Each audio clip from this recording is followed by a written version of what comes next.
What's good, trash fans? Welcome to Knockoff Beatdown 7? My name's Thew, and this is the internet television program where I show you bootleg unlicensed Transformers toys, make fun of them, and smash them up if the mood takes me. It's festive because I said so. Now, it's been a minute since we did one of these. Remember that big portentous intro where I defiantly announced I'd work through the backlog until it was all gone? How's that going, Thew? Don't worry about it. That's a nice band shirt. Why don't you wear that anymore? Don't worry about it. No real theme today, no real order. Just gonna chew through a batch of bad bots and see if I can tangentially link them in some way. It's freeform robot bollocks o'clock, ain't it always? And to kick us off, I reckon I'll cut straight to the heart of the series and show you some crap that I found at B&M. Yes, gang, it is currently December, and every store shelf in the land is bloated with cheapo children's toys of that particular strain of mediocrity that I've come to call Kid Mid. And alongside the store brand Nerf blasters and not Lego is the best thing I've seen all year. Presenting the tremendous might of the Justice Warrior, or Justice Morphing Robot Warrior to his mum. Check out this bargain behemoth, standing as tall as the tallest TFs for a fifth of the cost. There's a reason. So Big J-War here seems to be a fairly ubiquitous white label warrior with identities as fleeting and interchangeable as Tory leaders. We got variants popping up in spots like Sam's Club in the States. Ooh, transforming robot, is it? Big brain moves. This one doesn't even seem to belong in its own box. Is it Justice Warrior or is it Mirror Warrior? Get your shit straight, babes. Betrayed by your own absolute justice dick. Anyway, Big Jussie Dubs here looks phenomenal. Check out that gnarly Grimlocky head and the awesome all-over industrial greebling. The vibes are vicious. Play-wise, he really comes off more like a general-purpose fun bot rather than a transformer as such. Its version of transforming consists of coming to bits, flipping inside out and swapping some shields around, so it doesn't really transform as much as it gets changed. But it does at least boast two very fetching fits in the optimal Decepticon colours. A purple one, which could pass for some massive, horrible Phase 6er final boss type, and a bright green one, so pretty much Titan-class Action Master Devastator. Now, impact aside, it is unmistakably a cheapo item. The plastic feels very iffy, and the posing just isn't quite top-notch. You can't even T-pose, so the other toys keep picking on him. And I don't know if the mode-specific add-ons really bring much to the experience. Like, the purple version can attach these massive shoulder and shin pads, while the green guy only gets these token red flashes, which feels like a raw deal. But I dare you not to be entertained. He's got a massive rifle that fires rockets the size of pencils, double swords which can merge into a double sword. There's a button on his chest that makes him light up while alternately playing metal riffs or blast vapor steam jet off smoke. He's got a backpack with articulated shoulder-mounted mushroom rockets. Hey. This is a lot of bot for 40 quid. If I was, say, 8 and wound up spending Christmas with this cut-price colossus, I'd be buzzing. I mean, I am still a bit buzzing. And a bit 8, let's face it. I'm as 8 as you can be at 41. I'm 5 8-year-olds and a baby. Okay, that's all from B&M for now. Let's cross the car park to TK Maxx. Thew, don't you mean TJ Maxx? No, America. There's other countries. It's called TK Maxx over here. It's not the same thing.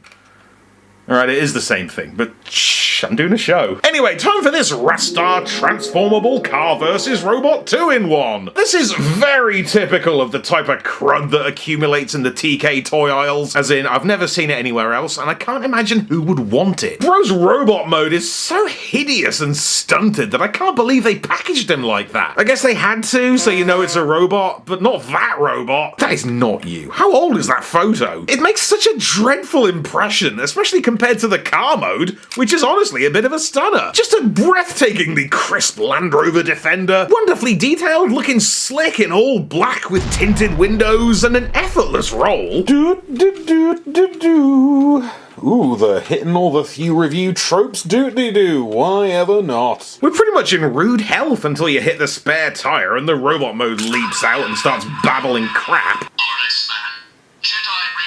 My favourite adult Star Wars spoof. To its credit, it does seem to know it sucks. I can't help but feel some affinity for a guy with so little self-esteem that he needs a certificate to let you know he's not a piece of shit, and who laughs at his own shtick and then tells himself to shut up.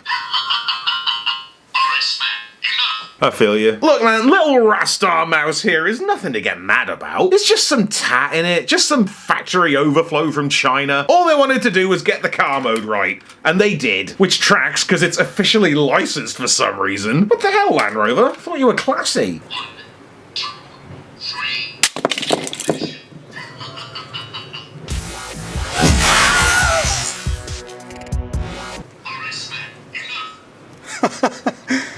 Alright, let's hit the rewind to another talking boy with a voice from the past. So this robotic radio here is called Robotic Radio. God, what is going on? Are we even trying today? So this is Robotic Radio from Tai Fong. When this first arrived in the P.O. Box, I assumed, as I guess a lot of us did, and currently are, that it was simply a straight-up bootleg of TF Tape Deck Royalty Soundwave. Or maybe Blaster, because I ain't got Blaster and I don't know how it works. Or maybe it's the toy they used to be before the Hasbro rebrand. Blaster was blue, but it turns out it's actually totally unrelated. It's just another one of that type of thing. There was a lot of it around in actual 1984, almost as old as I am. Won't you? Check it out. Big Ronnie James Radio here really radiates the energy of the time. Just a big boxy piece of heavy plastic equipment that takes media seriously. Cast in no-nonsense masculine blue and silver, because Saturdays are made for dads. There's an earnest simplicity to this lad that just sweeps me up, man. It's the most robot I can think of. Such a stodgy beat booper with a speaker on every limb and a crunchy garbled song in his heart. Transform a thing like a man with a thing, and we're gonna transform a thing tonight.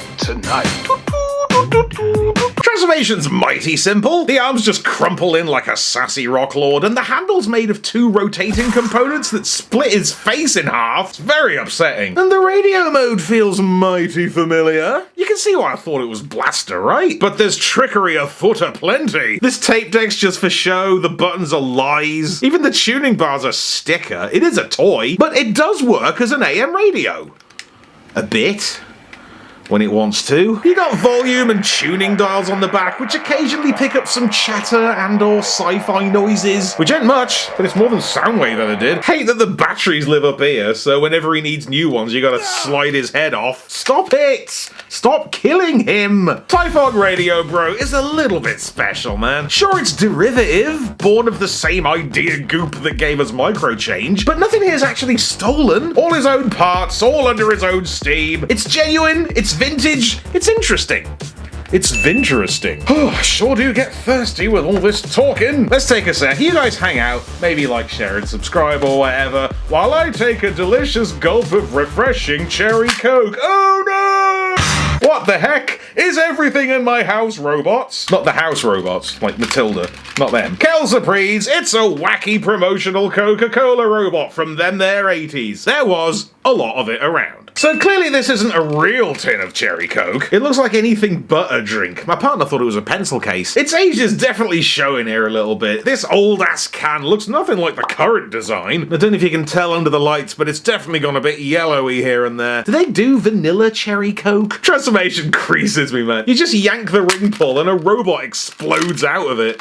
I love that they did that. It's the only thing you do with a can. It's the only moving part, and they made it work for a Transformer. I mean, why wouldn't they? But I'm glad that they did. And it's a kind of fun robot as they go. It's nice and tall and weighty with a cool, spooky 80s robot face. All cheekbones and empty yellow eyes with a hat seemingly made from a second, smaller can of Coke. Bit of token articulation in the arms, which honestly feels kind of G1. It's better than Hot Rod. What a delight this thing is. I can't think of a purer cut of 80s greed-fueled cash grab merchandising mania. Robotic Radio is the cozy nostalgia hit, but Cherry Coke Robot was the zeitgeist. Pure cocaine and Reagan. But whatever it's doing, whether it's filling up my cup, whether it's selling out by merely existing, this little saccharine cherry sucker just pops. It pops so hard. It's a whole can of pop.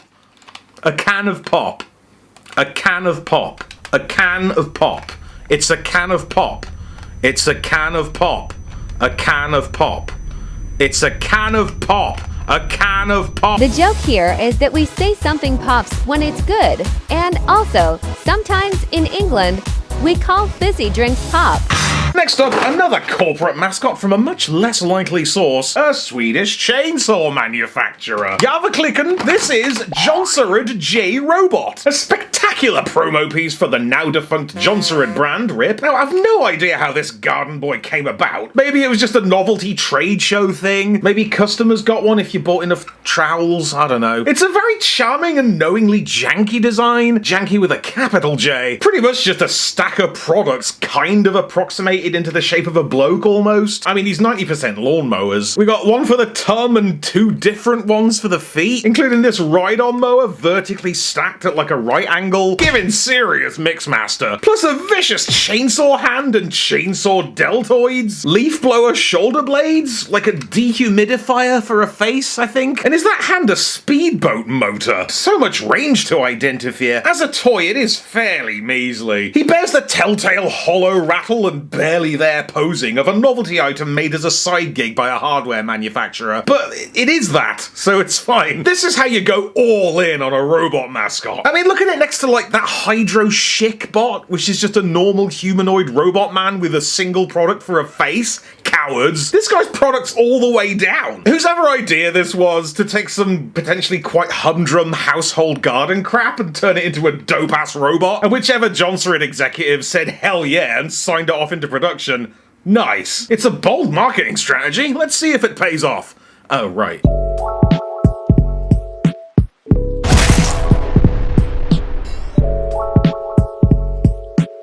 Now let's jump over to this peculiar wooden trio. Because wood, garden, nature, you get it. So I think these are called Love them, got all their albums. But I'll go by the blurb and call them Qualified Wood Transformer. Now these are legitimately actually quite good little educational toys for you to teach baby to logical thinking. Basically just wooden humanoid figures made of cubes with dedicated 3-chunk body blocks and wheels for hands. So crazily articulated that there's really no one way that they work. Like, there's a few serving suggestion vehicle modes on the box, but the goal here isn't really character play or space battles. The goal is develop the good habit of children love to start work. Yeah, welcome to capitalism, precious child. What are you, 3? Get to work. Transformers, develop the good habit of children love to start work. There we go. There's a car that's a robot, kind of. Are you proud of me? Is that anything, mother?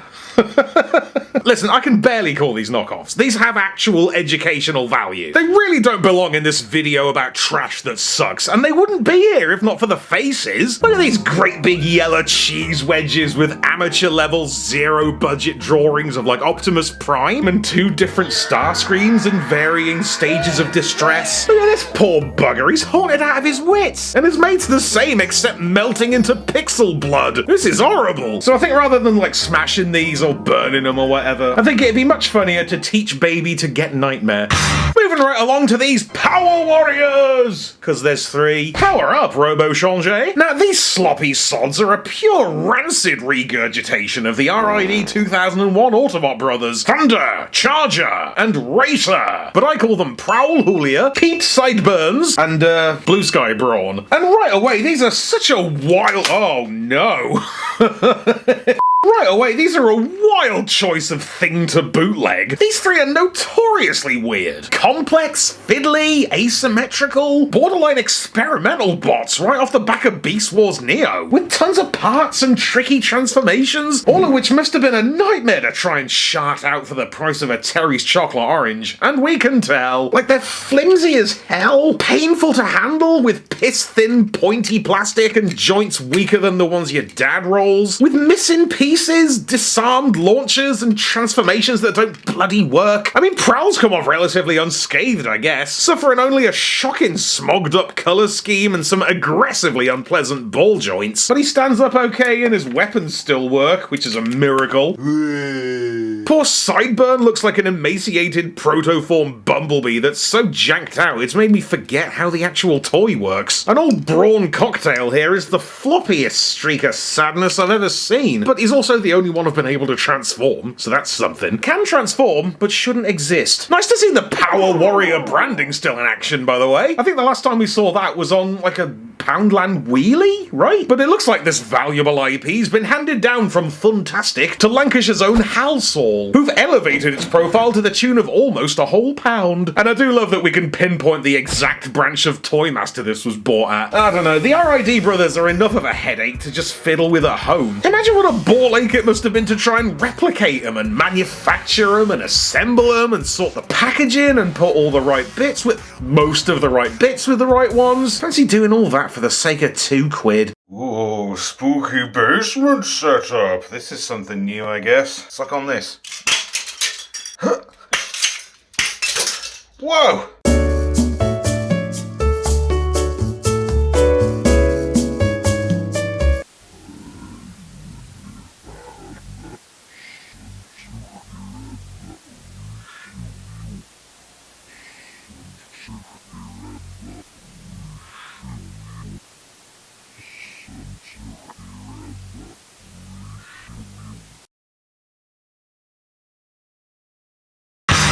We seem to have wandered into cheap shite territory. Stick the kettle on, we might be here a while. Let's continue the crap cavalcade with this mildly oversized Windcharger booter, whom I've dubbed Nicholas Windhurst. Or is that Tailgate's face? Failgate, then. Now, this is one that I received loose in the mail. No idea where it came from. But I can see it sitting atop a layer of 2Ps in one of those back-and-forthy tipping point machines. I suppose I've seen worse. It's only a smidge bigger than the original, but enough to be fun. The car mode holds up pretty well. Wheels are okay. Love the cut and shut vibes of the mismatched back end. And that design on the hood kind of looks like a magnet, which is delightfully thematically serendipitous, because Windcharger has magnets. That's his X-Men power. The bot mode's even got mildly articulated hips, but that just might be a side effect of how shit it is. Prepare to get Bindcharger.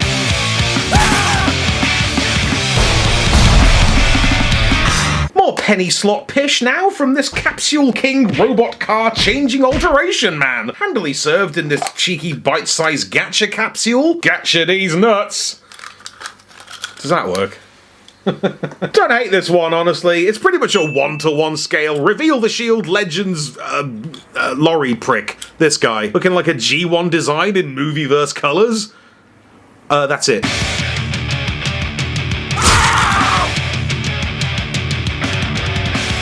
Opposite problems now with this Robo Forces transformation robot from Twatoys. Twatoys? So it's visibly a Revenge of the Fallen Legends Megatron, uncomfortably enlarged and packaged with Optimus Prime's box art and instructions. Gotta say though, little Tronny Corbett here honestly isn't bad. The plastic comes off decently dense and it feels okay to handle. Modest but reliable, like a Happy Meal toy. I like that they seem to have attempted the classic G2 colours, but sort of ruined it by applying them too sensibly. Where's my smears at? Oh yeah, is that what we're saying the problem is? It's not messy enough. Leave it out. Problem is, Movie 2 Megs was crap in the first place. Doomed from the start. Shame. Bit more manky Megatronage? Go on then. Now again, don't know where this came from, showed up in the post, but it's an obvious rip on the Gen Select Super Megatron toy from a year ago, or 2, or 5. God, I'm gonna call him Poopus Megatron. Tronny Wood. And it's not the worst cheapo Robo I've ever seen, I guess. The pennies of plastic look is kind of working for him. Like a shade of the original toy, defanged and regurgitated with the constitution of a washing up bottle. Ooh, power, is it? Alright, scared of him. I don't know, it kind of works as just a robot, I suppose. And the plastic's so shitty, it almost counts as light piping. And like Super Megatron's alt modes were never its strong suit, but look at this. It just gets smaller, turns into a manlet. Me, Dan Larson. Me, Dan Larson. So it's good night from me, and it's good night from him. Good night. Good night. Next up is this pair of palette swap plebs from... Wait a minute, I know you! We've seen these basic bot bitches under many a name! Montoy Max Robot Super Robot today, is it? Are you showing our X-Force Heroes Twin X-Force Heroes 2 mode? Morph Mutants 3 Demon Bot set? Tranbot 360 now? But around these parts we call them Galaxy Shifters, and we are sick of them!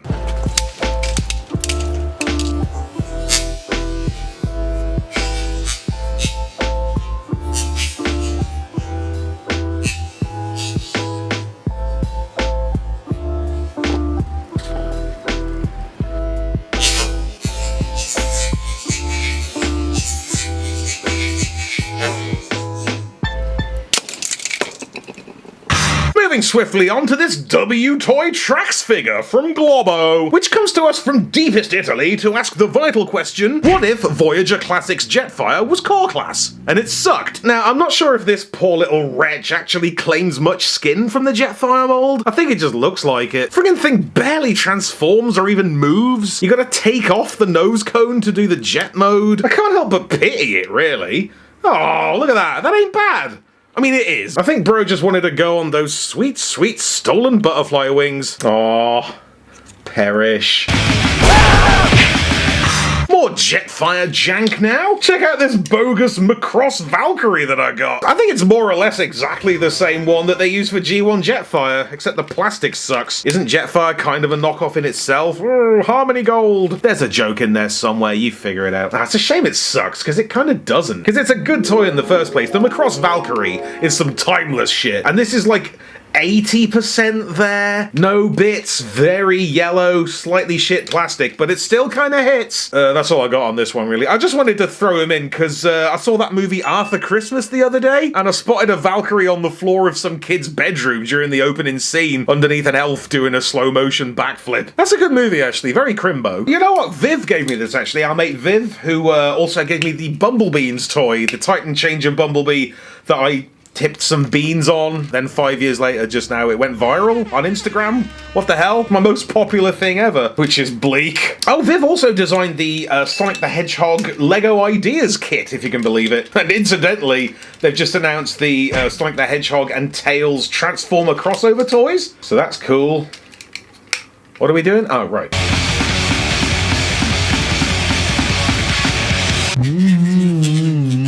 Knockoff Beatdown.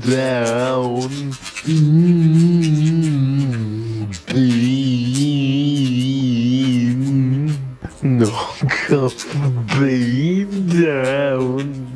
Right, onto something else that's big and white. No, it's not me. It's Distortion Bus from respected spittoon sound effect company Huapeng. Now, this new product power transformable limousine hits somewhere between that Land Rover lad and like bloodthirsty war dolphin, bringing a fairly gorgeous bus mode in multiple toothpastey colours, with hefty die-cast metal chunks, lush wheels, and a nice enough interior. You'd be forgiven for thinking it's just a bus. Like, we got hinges, but maybe that's the underneath bit where the suitcases go. You don't know. Love some of the livery on here. Like, Vanilla 36 really wants you to know that it's a toy, while Cool Ranch 34 really wants you to know that it loves the hives. God, they really look like travel agent signage, don't they? Transfigure Bus. That's his name. Transformation's a bit shit. Sorry. Distortion process super transformation give you an unexpected surprise is a bit shit. The arms feel super cheap, and I don't trust the elbows not to shear off. But it is quite fun swooping around the whole front quarter of a coach and jamming it under his chin. Is that the same goddamn head as Bloodthirsty War Dolphin? It might as well be. Been sick of that since Beatdown 2. See it more than me own mum. Anyway, both Coachella Fitzgerald and Bus Fring here are as half-assed a pair of bots as I've ever seen. Like, the overall effect is like a generic henshin bot getting chest bursted by a bus. A chest buster. Jesus. Like, most of the bus is just on his back. The legs pull only the most basic A stance. I hate the fold-out Inferno flaps, and the hands are on upside down. Where's your thumb on the offside, you fool? That's the only way it works. I cannot be mad at the extremely foiled halberd and laser zapper, but they do betray how truly low effort and throwaway these things are. Like, the arm panels are so thin and rigid that they almost feel sharp. I would not feel good giving this to a sprog. This is deadbeat last-minute liquor store pickup plastic of the lowest order. Or highest, whichever's shittest. On that note, let's turn on the microphone so it works. On that note, here's another guy with that friggin' head. It's a tiger. So I assume this came from like a zoo gift shop. Same as Bloodthirsty War Dolphin, same as Evil Clever Dog. These things are rife. I'd love to know where they come from. Like, is there just a factory somewhere buying in early learning center jungle animals and grafting the same NAFO Robo parts onto every single one of them? Because it's the same thing every time. Horrible, minging, gangly tiny robot. Same setup, same head, hands and feety flaps, same dumb transformation with telescopic legs and head chest. And the animal's always weirdly good, with suspiciously good paint jobs and textured skin. This is an okay tiger. I recall briefly mistaking it for actual Kingdom Mutant Tigertron. It feels legit, if a bit spooky. I'm very unsettled by how unbothered and zen that face is. What does he know? What gives him such peace? I've never seen Jimmy so unrustled. God, what year is it?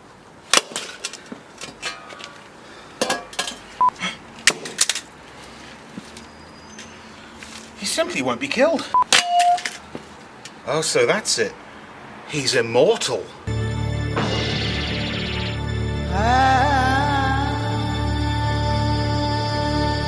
Let's keep it beastie for a second then with this oversized transmetal critter who I call Rattrap, or Rat Crap, or Crap. Now this one is a bit of a shame, because overall it ain't bad. I'm personally no huge fan of Transmetal Rattrap, but it's a solid bot, and this is a fair shake at it. Blowing up that late game Beast Wars detail in magnified magnificence, and absolutely slaying in strong vacuum foil pink, but sadly owing to a construction blunder, it doesn't work. Like, the arms are mounted on these crucial rotatey shoulder panels, which are supposed to be mirrored, but they're the same, so it just balks the whole thing and turns this rodent into a don't. Oh, Rat Hammer, gigging with them next week. Right, how about a whole flock of beasties that are actually interesting? Presenting the WST Dinobots from Toys. A delightful downscale dollop of actual G1 Dinobots from the mid-noughties, released to coincide with the world's smallest phenomenon, which was a bit of a hit with fans during the first wave G1 nostalgia boom, where famously the Dinobots didn't show up and continue not to show up officially because the molds have been lost to Hasbro for years, hence why the so-called 1984 Grimlock reissue was actually from 2003, but we're a long way from official town. This is the black market, baby! Check out this tiny herd! These baby bozos are cute as a whole bag of buttons, rocking up in full Dinobot swag, bringing the distinctive old-school Dino dad bods, clear casings, and fabulous chrome at about a third of the size. Love to see a bonny, blue-eyed Grimlocky Balboa there, and I'm particularly fond of little Snarlo Parks, with his shiny toes and high red butt presented in appealing palm-top pampitude. Surprisingly hefty for little fellas too. There's an obvious metal presence in there. Same. Got all of the boxes, complete with what I assume is stolen Dreamwave artwork, or a very good fan version thereof. All the good fonts and grid lines, a sweet pack-in poster of the boys munching some Constructicon ass, cartoon screenshot accuracy testimonials, and a naming convention with a vague grasp of how copyright dodging works. Commander! Jungle Warrior! Spaceballs the Flamethrower! Bombardier, the only one in proper case, and Desert Warrior don't actually say it. But the thing about the Dinobots is they break, don't they? Every Dinobot I've seen in the last 20 years has either had repairs or needed repairs. My brother and I must have gone through at least 3 snarls. And who knows how many slags. They were always deceptively wibbly and reliant on thin stalks and weak tabs, and this gang only amplify that. They still have every tiny screw, every dodgy joint, every horrifyingly waif-like connector, every pin-held wing-fold shrinkinated to a nerve-shredding fiddly nexus. There's definitely a unifying hand problem here. Like Sludge Judy's mitts are just jammed in there seemingly permanently. I've never seen them, and both Snarly Parker and Slagatha Christie have just given up and have their hands as separate parts that come off. That's a choking hazard, surely. Every single accessory is a choking hazard. Friggin' Fat Man Swoop wasn't even released over here in full size because he was deemed too fragile to sell. And here I am handling it for the first time in maximum Fiddle-O-Vision. Friggin' sweating here, bro. Likewise, the stickers are a nightmare. You've seen the slap job I do on model kits. We got no chance. They're probably not even sticky anymore. It's been 20 years. You gotta respect Justitoy's dedication to miniaturizing the Dino crew as faithfully as possible, but there's a reason most of the official World's Smallest guys was simplified. Imagine if Smallest Prime still had detachable fists. You'd inhale them. But still, faults and all, these boys absolutely get by on vibes. They're a pocket-sized pod of pure 80s energy. Miniature, robot, dinosaurs. The 3 words every girl wants to hear.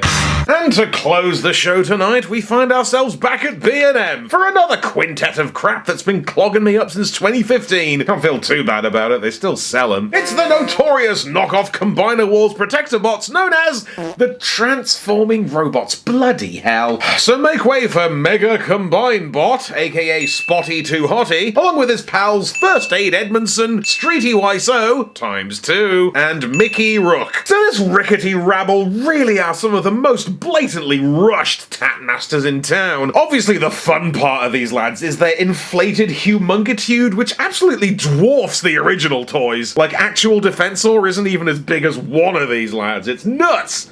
God, that's a busy frame. As a crew then, they're kind of generically bad, because these are solid enough transformy robot designs, but misappropriated in a rather vanilla way. They're just big and shit, stretched and wibblified and clumsily palette swapped. Shout out the Age of Extinction marketing logo there, which is now more synonymous with fake Transformers than real ones. But I think I'd have to say that Ruckleberry Finn here is my fave, because Rook is such an unusual bot in the first place, and a very bold choice for a bootleg. And they just haven't given him sideways elbow action, so he's just locked into this sort of perma-shimmy. Love that they ruined his elbows, but also gave him new fists. I wonder why they didn't do blades. Ha-cha-cha-cha, ha-cha-cha-cha-cha-cha. I'm just enjoying my life. Hang on. Does that say ambulance? That's not a U. That's an L and an I. Drive sports car Rescly Sliper Power. Why have they done that though? Has this font not got a U?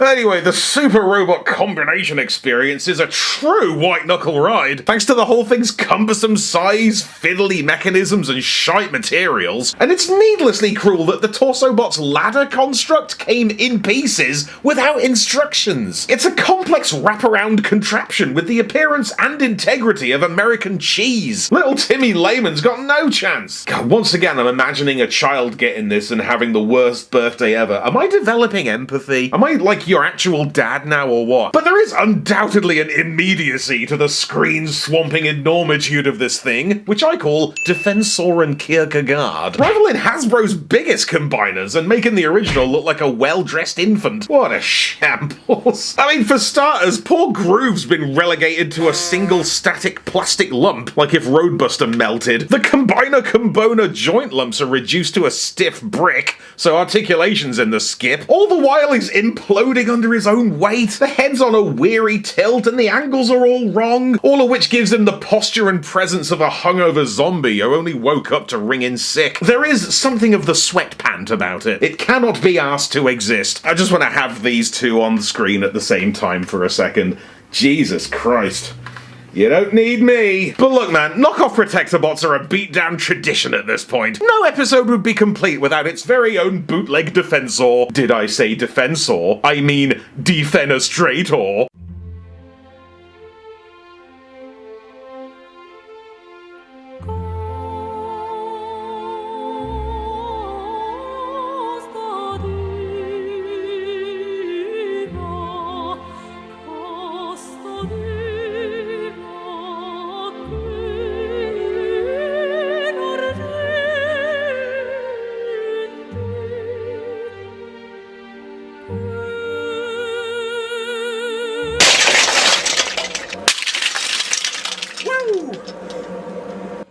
Holy shit. And I think that's your lot. Always feels good to do one of these. It's always so much work, but Jesus, it's worth it. Don't know if there was much structure or point to that. Was there a message? Did we learn anything? I think after everything we've been through today, one thing we can say with absolute certainty is that I have made a video. Cheers to everybody who sent in a bootleg or a knockoff or a terrible toy. I love you so much and I appreciate you. And indeed to one and all, thanks for watching. Thwatching.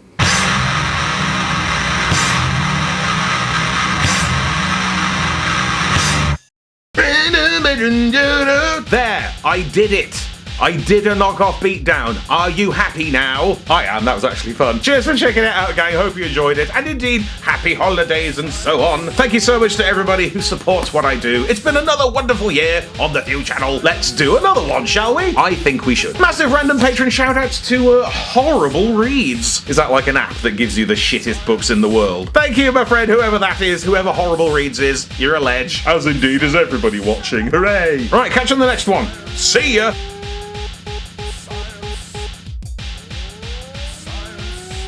Be sure to subscribe for more Thew's awesome Transformers reviews. Limited appeal, keeping it real.